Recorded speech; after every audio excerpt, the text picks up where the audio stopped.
Ok, les amis, bonjour. Bon, aujourd'hui, comme je vous l'avais dit l'autre fois, on va parler du huitième chapitre qui parle de la couche réseau.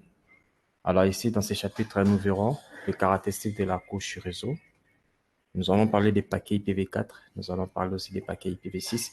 Donc, je dois être à mesure de vous expliquer comment est constitué les paquets IPv4 et IPv6. On verra aussi la méthode, comment le routage, dans la méthode de routage dans chaque hôte. Et puis, on le verra aussi côté routeur. Comment les routeurs prennent des décisions pour envoyer des informations à telle route, à telle route. Alors, c'est que nous allons parler d'une table qu'on appelle la table de routage. Alors, commençons rapidement par rapport aux caractéristiques de la couche réseau. Nous savons que la couche réseau, comparant cette couche par rapport au modèle OSI, nous remarquerons que cette couche est au niveau de la troisième couche. Parce que le modèle OSI, nous avons la couche application, la couche présentation, la couche session, la couche transport. Et la troisième couche, c'est la couche réseau. La deuxième, c'est la couche liaison de données. Et puis la première, c'est la couche physique. Alors, que fait maintenant cette couche réseau que nous remarquons ici? On dit la couche réseau fournit des services qui permettent aux périphériques finaux de changer de données. Donc, c'est grâce à la couche réseau qu'on a des services qui peuvent assurer la communication d'un PC A à un PC B. Alors, dans la couche réseau, il y a plusieurs protocoles. Or, remarquez, le protocole le plus répandu aujourd'hui pour la communication, la localisation et l'identification des périphériques, c'est le protocole IP. Donc, ce protocole-là, il est dans la couche réseau. Alors, ce protocole a des versions. Les protocoles IP à la version 4 et puis à la version 6. On va retrouver ces protocoles au niveau de la couche réseau qui sont les principaux protocoles de communication de cette couche réseau. Alors, on dit encore la couche réseau effectue 4 opérations de base. Quelle est la première opération? C'est il doit adresser chaque PC. Je vous ai parlé ici, pour communiquer, on doit localiser les PC, on doit l'identifier. Au niveau de la couche réseau, c'est le protocole IP qui doit adresser. Donc, c'est grâce à ces protocoles IP qu'on peut adresser. Ça, c'est la première opération que la couche réseau fait.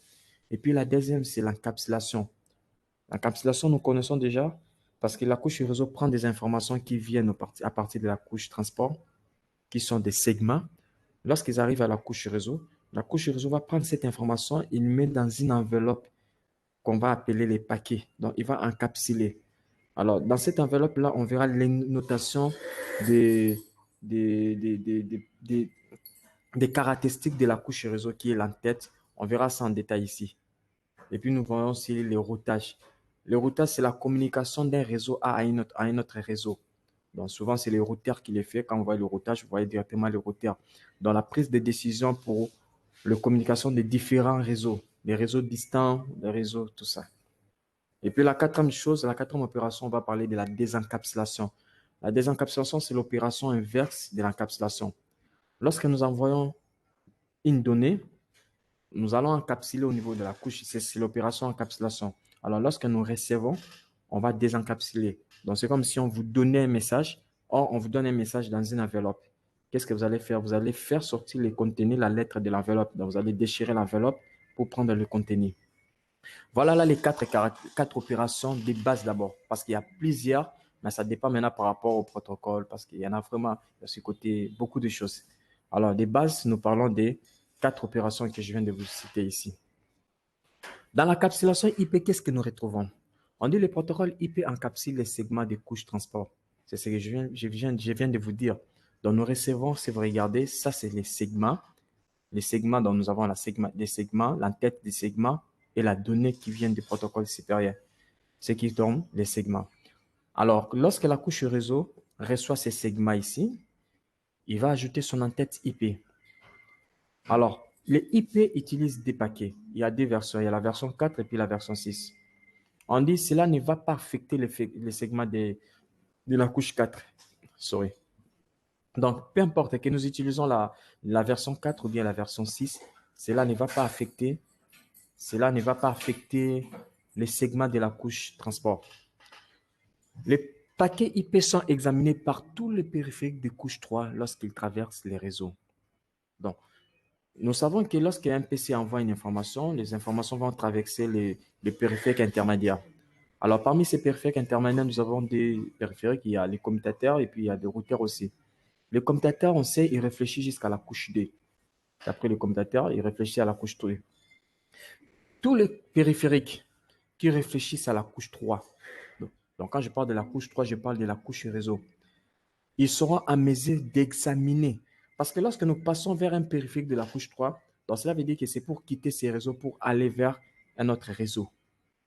Tandis que lorsque nous sommes dans la couche 2, on ne change pas de réseau, nous sommes toujours dans le même segment. Rappelez-vous lorsque je vous ai parlé de la commutation, qui fait le commutateur. Alors, le routeur, on a besoin, c'est comme un passerelle. C'est comme une passerelle. C'est pas seulement les routeurs. Il y a beaucoup de périphériques de couche 3. Il y a les parfaits, ils sont nombreux. Mais chaque périphérique de couche 3, lorsqu'il reçoit un paquet, il doit être en mesure d'examiner. Donc, cela veut dire, il doit examiner pour trouver les paquets va où. Il va dans quelle adresse IP. Il va examiner l'adresse IP des destinations et puis il va vérifier dans sa table de routage. Rappelez-vous ici, je vous ai dit qu'on va parler de la table de routage. Donc, c'est une table que le routeur ou bien un périphérique de couche 3 construit pour prendre des décisions à travers les réseaux par lesquels il doit envoyer. Alors, il va vérifier dans le paquet, trouver l'adresse IP si cette adresse correspond par rapport aux routes qu'il a dans sa table de routage. On dit encore l'adresse IP est identique de la source à la destination. Nous avons remarqué lorsque nous communiquons à partir de la couche liaison de données, la relation entre l'adresse MAC source et l'adresse MAC de destination, ça varie par rapport au segment. Si nous sommes dans le même réseau, les MAC source, l'adresse MAC source, c'est le PC qui émet et MAC de destination, c'est le PC qu'on a envoyé. Parce que les adresses MAC, c'est eux qui nous permettent à déplacer la trame. Maintenant, si nous voulons communiquer avec les personnes qui font partie d'un autre réseau, je vous avais parlé, qu'est-ce qui va se passer? On va remarquer l'adresse MAC sera le PC source et l'adresse de destination sera la passerelle. Le routeur, son adresse MAC, ce sera la passerelle. Alors, lorsque la trame va arriver au niveau du routeur, le routeur va détruire cette trame pour faire sortir les paquets. Parce que je vous ai dit, chaque périphérique de couche 3 doit examiner les paquets. Alors, quand il détruit la trame, donc cette liaison de la trame est détruite. Il fait sortir les paquets, alors il vérifie dans le paquet pour trouver l'adresse de IP de destination. Lorsqu'il va trouver l'adresse IP de destination, il va chercher cette adresse est associée dans quelle interface. Il voit que c'est l'autre interface, par exemple Giga Ethernet. Alors, il va recréer encore une nouvelle trame. Il va donc réencapsuler encore. Or, l'effet de recréer là, il mettra maintenant de nouvelles informations. L'adresse MAC, ça sera plus l'adresse MAC du PC, mais ça sera l'adresse MAC source, ça sera l'adresse MAC du routeur, de l'interface là où il sort. C'est l'adresse MAC. Et puis l'adresse MAC de destination, ça sera là où ça peut être peut-être le destinataire ou bien ça doit en passer encore via un autre routeur. Donc, c'est comme ça. Mais tandis que dans le IP, la relation des IP ne change pas. Les adresses sont identiques. Dans le IP, si vous regardez dans un paquet IP, l'adresse IP source et destination ne changent pas, reste toujours la même, quel que soit le nombre de réseaux qu'on peut traverser. Parce qu'on ne doit pas changer, parce que les IP identifient le PC source qui émet et les IP des destinations identifient la personne à qui on a envoyé les messages. Alors, on ne peut pas changer ça. Donc, ça ne change pas. Maintenant, il y a une remarque. On dit les NAT modifiera l'adresse. La fonction NAT, c'est quoi? NAT, ça veut dire Network Address Translate. C'est la traduction d'un net. C'est une solution à court terme qu'on avait trouvée. Si vous vous rappelez, dans les adresses, on a les parties privées et les parties publiques. Le public ne doit pas être routable sur Internet. Les paquets qui ont les adresses privées ne doivent pas aller sur Internet. L'Internet doit les supprimer. Le routeur sur Internet doit abandonner ces paquets. Alors, aujourd'hui, on remarque qu'il y a beaucoup de besoins des personnes qui veulent accéder sur Internet. Alors, pour accéder sur Internet, chaque personne doit avoir une adresse publique. Maintenant, si on attribue à tout le monde les adresses publiques, IPv4 allait être déjà épuisé. Alors, la NAT a été une solution pour dire quoi? Tu peux garder ton adresse privée, mais tu viens d'un public. La NAT va traduire.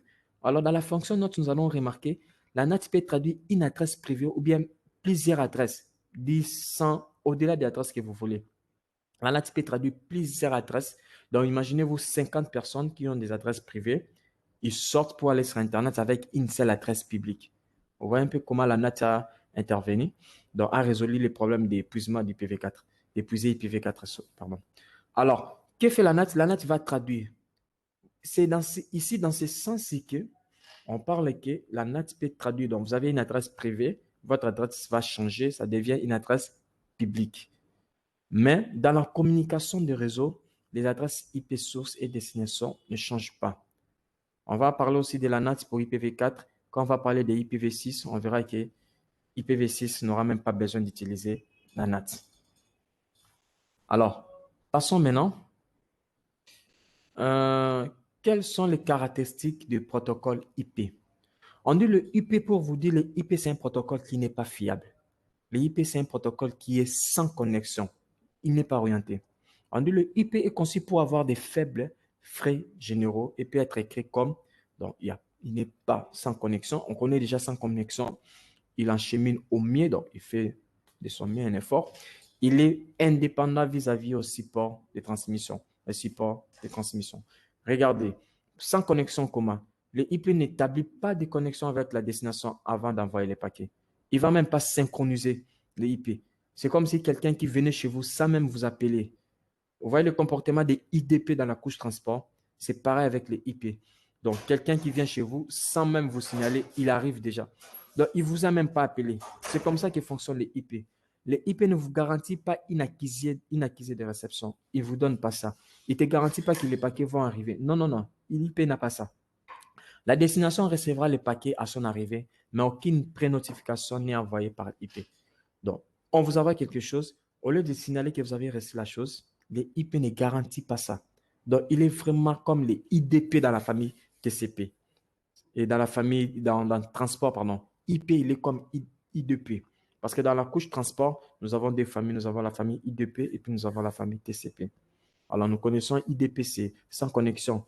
Mais TCP, c'est connexion. Alors, les IP, ils fonctionnent comme les IDP. Donc, c'est comme un IDP. Il n'y a pas d'accusé de réception. Il n'y a même pas la synchronisation à voir. Il ne garantit pas que les paquets vont arriver ou bien la retransmission des paquets perdus. Les IP ne le fait pas.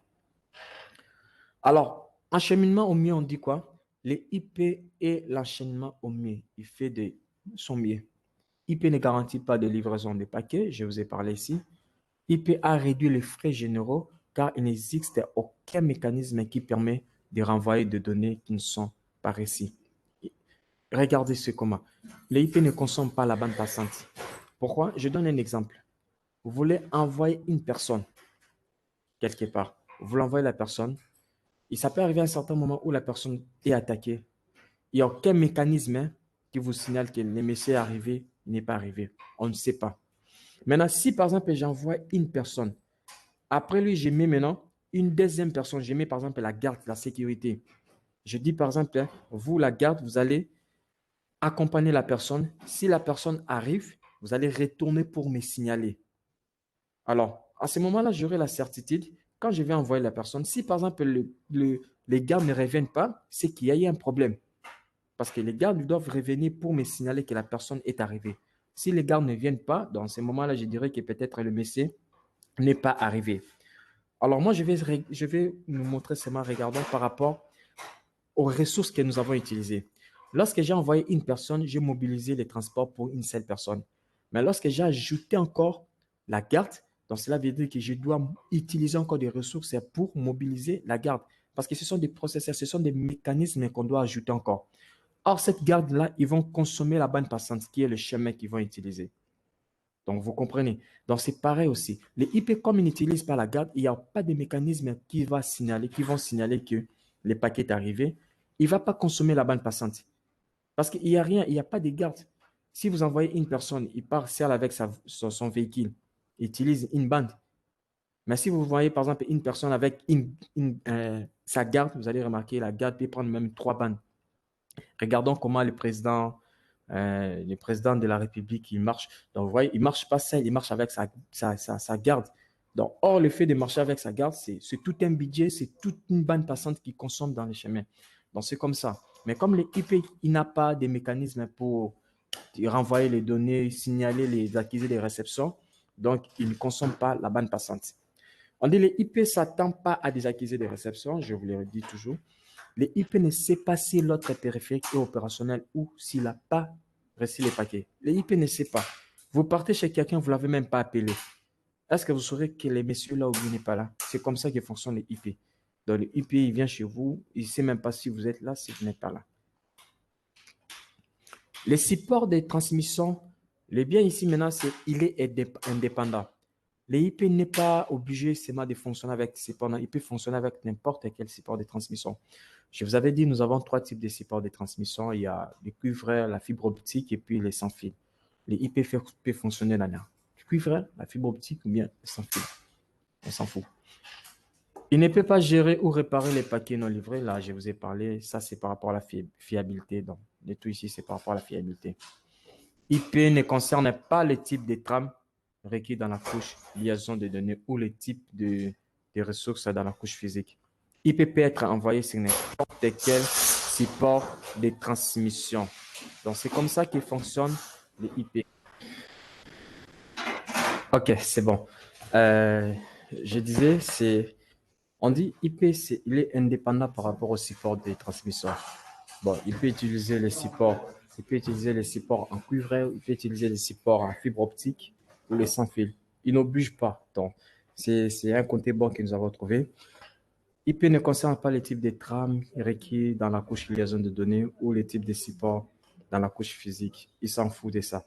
Les IP peut envoyer les données sur n'importe quel support. Le fait déjà d'être indépendant, donc on peut utiliser n'importe quel support de transmission. Maintenant, on dit la couche réseau établira l'unité de transmission maximale. Les MTI, c'est l'unité de transmission maximale. Si vous vous rappelez, la fois dernière, je vous avais parlé de la taille maximale de la trame. C'est la couche liaison de données qui clôture. Celui qui clôture, il définit la taille maximum de la taille, la taille maximum que la taille peut prendre, que la trame peut prendre. Alors, par rapport à la taille minimale, nous avons 64 octets. Et puis, par rapport à la taille maximale, nous avons 1500 octets. Alors, que fera maintenant la couche réseau vis-à-vis à cette taille que la couche liaison de données a définie? On dit la couche réseau reçoit ces messages à partir des informations de contrôle envoyées par la couche liaison de données. Si vous vous rappelez, dans la couche liaison de données, nous avons des sous-couches.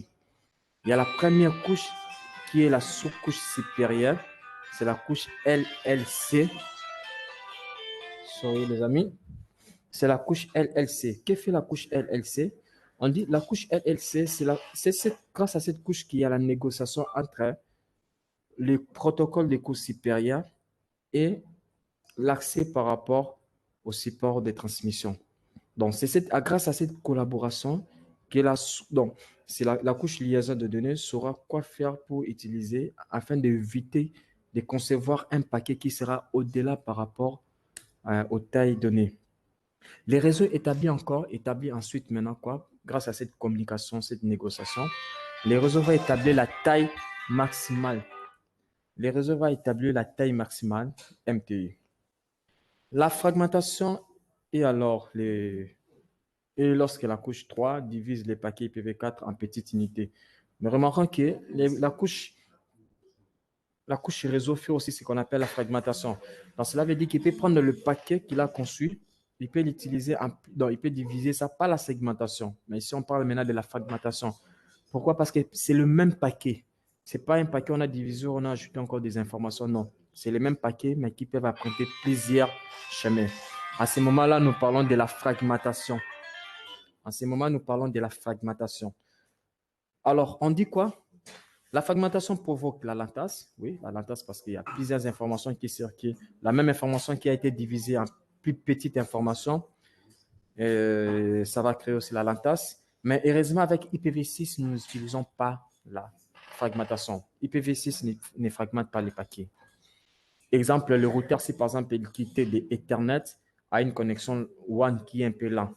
Vous voyez, on peut avoir plusieurs chemins, mais l'autre chemin, ce n'est pas le chemin Ethernet, parce que nous remarquons avec la technologie Ethernet, on peut arriver jusqu'à 10 gigas par seconde. Mais par rapport au WAN, vous allez remarquer que le WAN est plus lent que par rapport la technologie Ethernet. Alors, si vous avez le même paquet qui a été divisé en plusieurs paquets, et il y a d'autres paquets qui ont prêté le chemin WAN, il y a d'autres qui ont prêté, par exemple, la fibre optique ou bien les chemins Ethernet. Vous allez remarquer, lors à la reconstruction de ces paquets-là, on aura un retard. Pourquoi? Parce que les paquets qui ont emprunté le chemin WAN, ils vont traîner pour arriver. Le routeur passe d'Ethernet à un WAN là avec une maximum, donc une unité de maximal qui est inférieure. Alors, nous allons parler des paquets IPv4. Comment est constitué les paquets IPv4? IPv4 est le protocole de communication principal pour la couche réseau. Mais remarquons, il y a la version 4 et puis la version 6. Mais parlons des objectifs pour IPv4. L'entête réseau a de nombreux objectifs dans IPv4. La première des choses, il garantit que le paquet est envoyé vers la meilleure destination, la meilleure direction. Donc, c'est grâce à IP qu'on sait réellement sélectionner, savoir qui est le meilleur destinataire par rapport à ces paquets. Il contient aussi des informations pour la gestion des couches réseau dans différents domaines, le IPACA. Et puis, les informations contenues dans l'entête sont utilisées par tous les périphériques de couche 3. Rappelez-vous, je vous ai parlé ici que tout périphérique de couche 3, il doit examiner les paquets. Donc, il y a des informations importantes que le périphérique de couche 3 aura besoin d'accéder dans ces paquets. Alors, regardez l'entête des IPv4. Le IPv4, l'entête qu'il ajoute, la taille totale est de 20 octets. Donc, les 20 octets, il ajoute par rapport à la donnée, au segment qu'il a reçu de la couche transport. Et ces informations sont en binaire, nous le savons. On dit que ça contient aussi plusieurs champs. Si vous remarquez dans IPv4, nous avons le premier champ qui est là, la version 2, 3, 4, 5, 6, 7, 8, 9, 10, 11, 12, 13, 14. Donc, il y a plusieurs champs. L'espace ici, c'est la donnée, les segments que nous avons reçus à partir de la couche transport. Et la couche transport. On dit les diagrammes lits de gauche à droite et octets, donc 4 octets par ligne. Donc, nous avons ici le total de tout ça, c'est 4 octets. Donc, ça, c'est un octet, deuxième octet, troisième octet, quatrième octet. Alors, ici, ça fait 20 octets. Donc, le total de tout ça. Donc, comment on peut lire ça? Regardez, par exemple, l'adresse IPv4 ici. Nous avons 4 octets. Donc, il a pris tout le total, c'est 4 octets. Plus 4 octets ici, ça fait 8 octets. Plus un octet, donc 9, 10, 11, 12, parce que les champs ici contiennent 2 octets. 12. Lui, il contient bien 14. Il contient une partie. Si on mélange ici, ça fait 16. 16, 18, 19, 20. Donc, le D ici. Donc, ce sont là le nombre de T. Les deux champs les plus importants sont la source et la destination. Le plus important dans tout ça, c'est l'adresse IP source et l'adresse IP de destination. Parce que son rôle est de prendre les informations d'un réseau A, l'envoyer à un réseau B. Tu ramènes, donc tu dois nous envoyer ces paquets à atteindre la destination. Ça, c'est le plus important. On n'a pas vraiment encore besoin de ça, mais c'est très important. Mais les choses les plus importantes que par rapport à tous, ce sont les deux adresses ici que nous mettons. Les protocoles peuvent avoir une ou plusieurs fonctions. Alors, on explique maintenant par rapport à chaque champ. Je ne vais pas expliquer tous les champs parce que dans le cours, on ne l'a pas tous abordé. Moi, je vais vous expliquer par rapport à ce qui est essentiel. Regardons par exemple la version. La version, nous savons dans un octet, nous avons 8 bits. Alors, si on divise un octet par 2, donc nous avons 4 bits. La version prend 4 bits qui signalent la version du protocole utilisé. Je vous ai dit, les IP a deux versions. Il y a la version 4 et puis il y a la version 6. Donc, si nous regardons ici, les 0, 1, 0, 0, les 4 bits ici, ils signalent 4 versets, les 4 versions et version 4. Les champs qui suivent, c'est les différentiels, les champs ici, voilà, les champs ici différentiels. Qu'est-ce qu'il fait? Il est utilisé pour définir la qualité des services. Vous voyez? Quand vous allez voir ça au CCNA 3, vous allez remarquer qu'on va parler de la qualité des services. Il y aura des configurations qu'on va utiliser, les types de qualité des services, les types de services des qualités des services qu'on peut utiliser. Alors, ça sera défini dans ces champs ici. Alors, nous avons le checksum, la somme des contrôles. Il est là pour détecter la corruption dans les paquets. Donc, il doit savoir si réellement le paquet a été corrompu. C'est le checksum qui est là. Reader, donc, le checksum de l'entête. C'est lui qui définit. Nous avons aussi les TTL ou bien la durée de vie. La durée de vie définit le temps que le paquet doit avoir pendant la circulation. Vous voyez, on dit nombre de sauts de couche 3. Quand il devient à zéro, les routeurs qui reçoit ça, il va rejeter ses paquets. Donc, c'est comme parlons de durée de vie, c'est deadline, non? Donc, un paquet, lorsqu'il sort à partir d'un PC, il a une durée de vie. Alors, si par exemple les paquets circulent plusieurs commutateurs et que sa durée de vie arrive à zéro, le routeur, lorsqu'il va recevoir ces paquets, il va regarder la durée de vie, remarquera que la durée de vie est à zéro, c'est incrémenté à zéro. Alors, le routeur va rejeter, il ne va plus considérer ces paquets-là, il va abandonner. Vous voyez, c'est comme un temps où nous savons, par exemple, il y a 5, 4, 3. Lorsque ça sera à zéro, le paquet, le routeur va rejeter les paquets. Alors, nous avons ici encore le protocole. Le protocole, voilà, le protocole ici. On dit les champs protocole. Les champs protocole, ils signalent les protocoles utilisés. Nous avons le XMP, le TCP, le IDP. Ils signalent le protocole utilisé, le protocole dans la couche supérieure, ou bien le XMP. On va parler aussi de XMP. Et puis, nous avons les adressages. Les adressages qui ont 2 bits et qui ont 4 octets. 4 octets, donc ça fait 8 bits et 8 octets, ce qui fait 64 bits. Donc, une adresse à 32 bits et puis une autre adresse encore en 32 bits. Donc, c'est un peu ça, comment est constitué. Moi, ce que je vais vous regarder un peu, marteler beaucoup plus sur le nombre de champs que nous avons dans IPv4.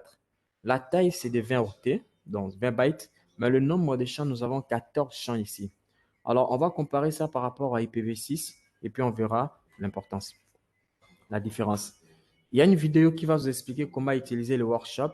On va le faire la pratique avec vous, comment capturer des paquets en workshop. Maintenant, parlons des paquets IPv6. Nous avons parlé d'IPv4. D'abord, on va savoir pourquoi IPv6. Pourquoi? Parce qu'on remarque que ce sont des versions. Nous étions à la version 4 et puis pourquoi on doit utiliser la version 6? On dit c'est à cause des problèmes que IPv4 nous a posés. Voilà, aujourd'hui, nous aurons besoin d'IPv6. IPv4 présente 3 problèmes. Quels sont les problèmes? Le premier problème, c'est d'abord la pénurie d'adresses IPv4. Les gens ont réfléchi, ces techniciens, c'était depuis 2000, en 2000, aux années 2000. Ils ont dit quoi? En 2015, IPv6, il sera épuisé. Dans IPv4, pardon, il sera épuisé. Regarde, IPv4 a 32 bits. La taille maximum d'adresses qu'on peut trouver dans IPv4 est de 4 milliards quelque chose, donc 4 gigas de personnes, 4 gigas d'adresses.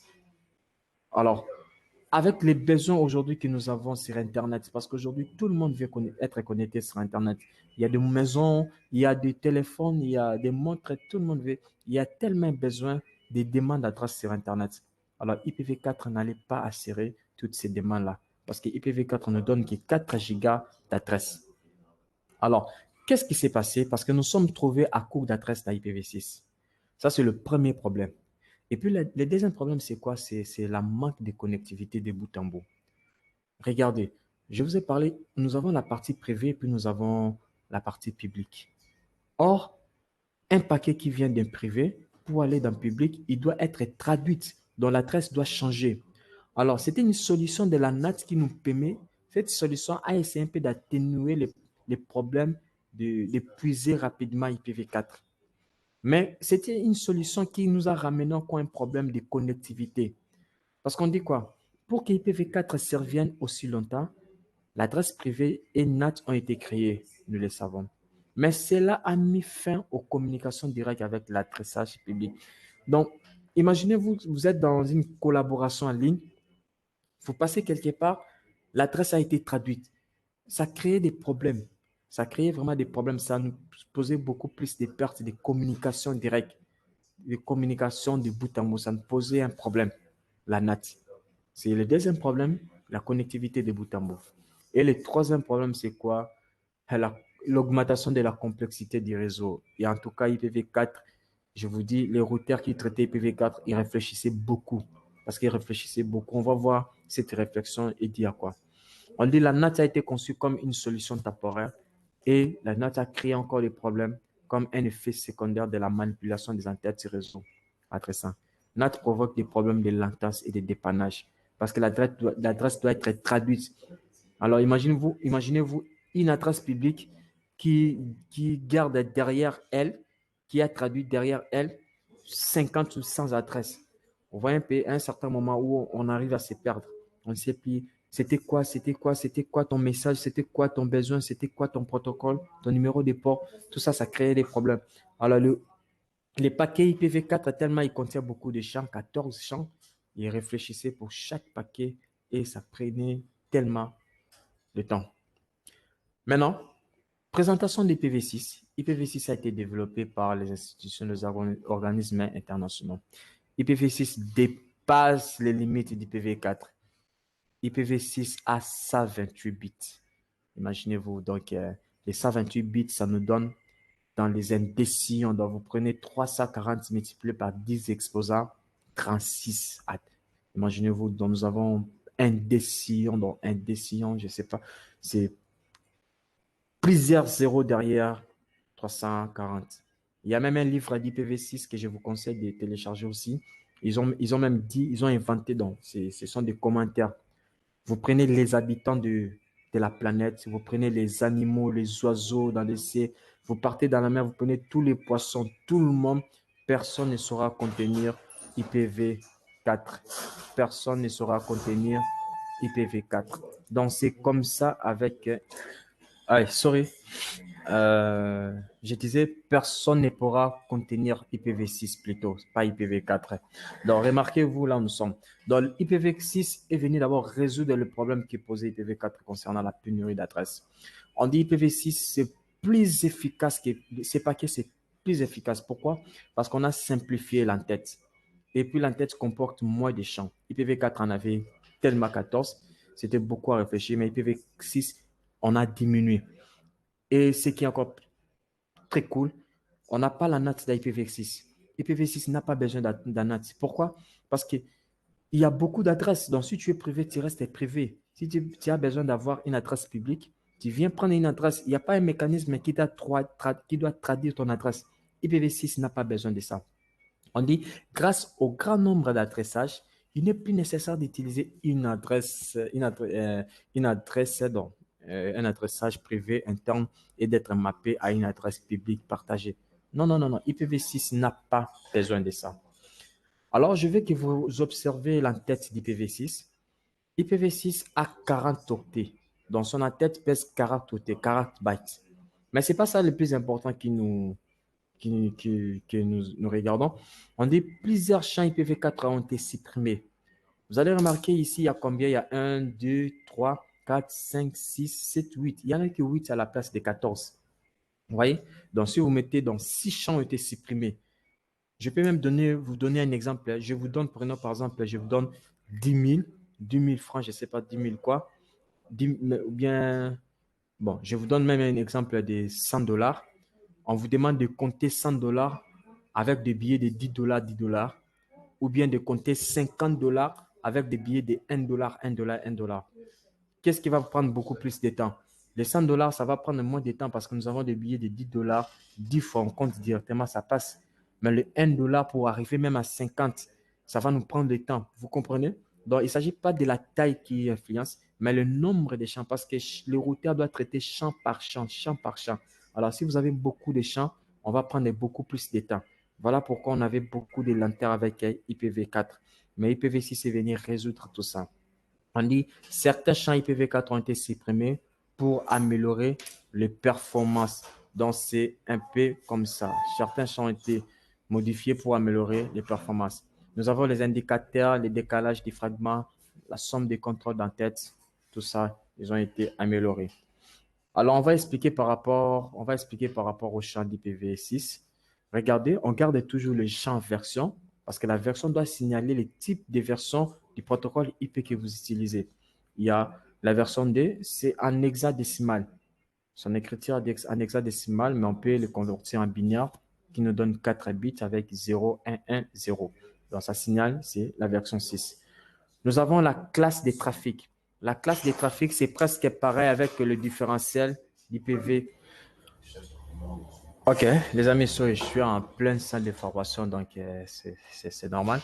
Donc, classe de trafic, je disais, c'est identique par rapport au différentiel au niveau du PV4. Donc, c'est utilisé pour la qualité des services. Alors, nous avons aussi l'étiquetage de flux. On dit, ça fait quoi les étiquetages? Informe l'appareil de traiter les, les étiquettes de flux identiques de la même manière. Nous avons le champ qui a 20 bits. Donc, cela veut dire quoi? Il y aura par exemple un paquet qui pourra entrer ici. Le premier paquet, le routeur doit réfléchir comment il doit traiter les paquets. Il traite. Maintenant, lorsqu'il va remarquer plusieurs paquets qui ont les mêmes étiquettes que les premiers, et au lieu de réfléchir, tu les traites de la même façon. Vous comprenez ce rôle? Donc, ça facilite un peu la rapidité. Au lieu de réfléchir encore comment je dois te traiter, je te fais traiter directement, ça passe. Nous avons la longueur de données utile. On dit ce champ qui a 16 bits indique la longueur de la partie de données utile IPv4. Nous avons en tête suivant. En tête suivant, c'est comme les protocoles qui signalent les protocoles de niveau suivant qu'on a utilisé.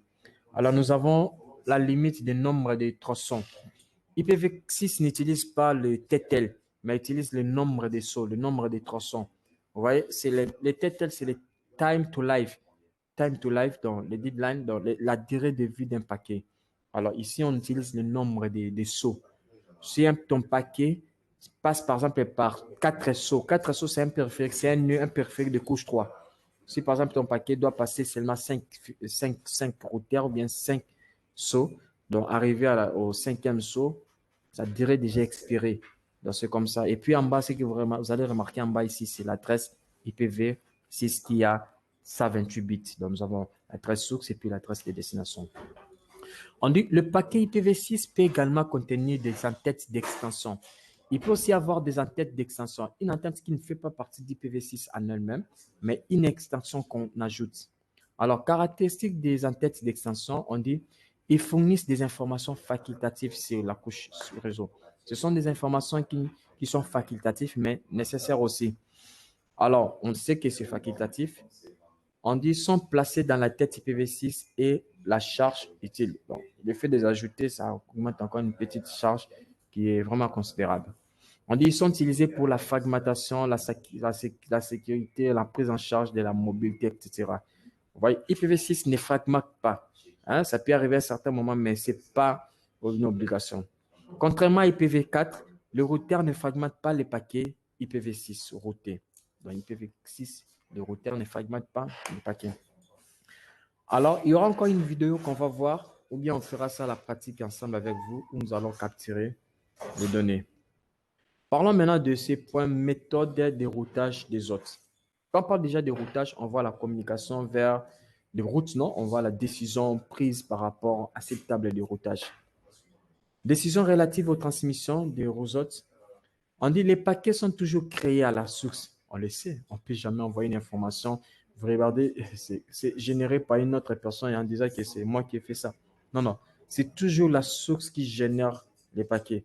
Donc, lorsque la source génère un paquet, il s'identifie, mettra son adresse IP source.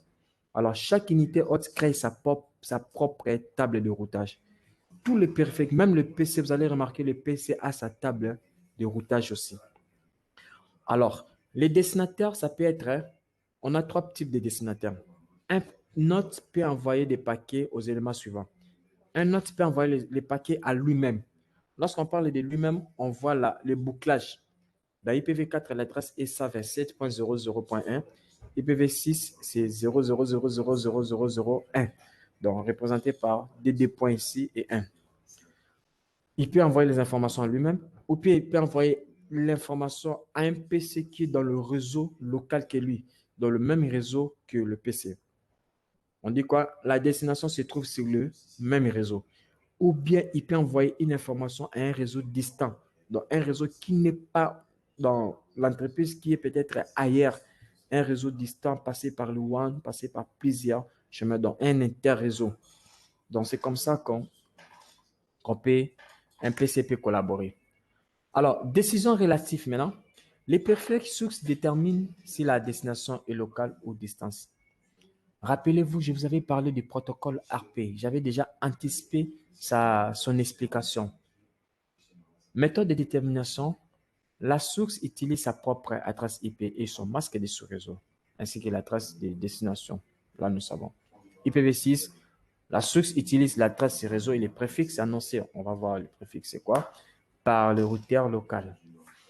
Le trafic local est déchargé de l'interface hôte pour être géré par un périphérique intermédiaire. Vous voyez, le trafic distant est transféré directement vers la passerelle.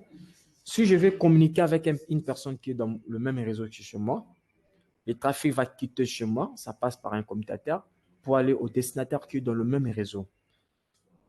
Mais si je vais communiquer avec une personne qui est dans un autre réseau, le trafic va passer par moi, ça passe au commutateur, mais ça doit aller auprès de la passerelle. Or, la passerelle, c'est le routeur imparfait qui réfléchit à la couche 3. Il doit passer par elle pour atteindre les réseaux distants. Donc, c'est comme ça. Maintenant, pourquoi on doit utiliser la passerelle par défaut? La passerelle par défaut, c'est tellement important. Un routeur ou bien un commutateur de couche 3, nous avons des commutateurs aussi qui fonctionnent comme des routeurs. On les appelle des commutateurs multicouches ou bien des commutateurs de couche 3. Il peut aussi être une passerelle. Pourquoi?